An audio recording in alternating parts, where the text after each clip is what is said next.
Danas obilježavamo 15 godina hrvatskog uspjeha u kontekstu podprograma Medija.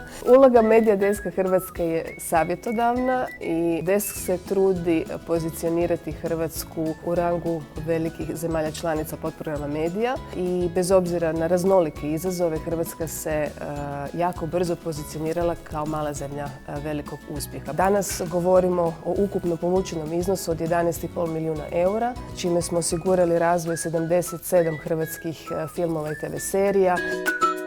Medija Desk nam predstavlja prvu stepenicu za nekakav iskorak u razvoj projekta koji ima potencijal i izvan granica Hrvatske.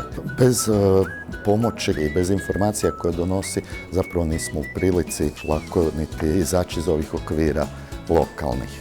Dosta je korisno zapravo susreti se sa ljudima ovdje koji ti mogu dati savjet, koji mogu ti pregledati tvoju prijavu, koji ti mogu dati savjet gdje, na koji način predstaviti svoj projekt na najbolje. Učinci Medija Deska i HAVC-a su nemjerljivi.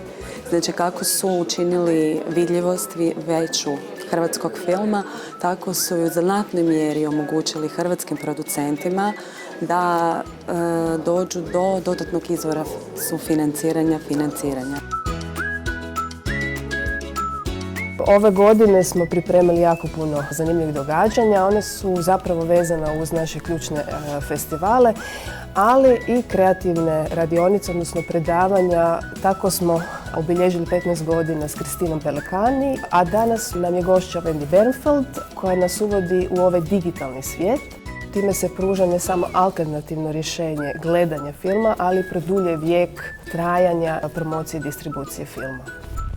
Pitching from a producer to a VOD platform outside is like online dating. You have to really look at the profile of the platform. Look at the programming they offer. Find something that's similar to your film, and then you can write, hey, we see you have this. We have that. It could match very well. It's very helpful for the producers to know how to think as marketeers. My masterclass will help them understand that it's not so difficult to do a strategy for a film. They just need time, they just need to have the right tools to do something like that or to learn which are the tools to do that. Mediji se mijenjaju, publika je svugdje. Morate znati naći je na neki način. S jedne strane definirati publiku svog filma, s druge strane znati naći koje zapravo medije konzumira vaša publika. Stvarno vidim velike te utjecaj koje Medija Desk daje i medija program u Hrvatskoj. I ovakve edukacije kao današnja što se tiče workshopova i tako je stvarno veliki plus za sve nas.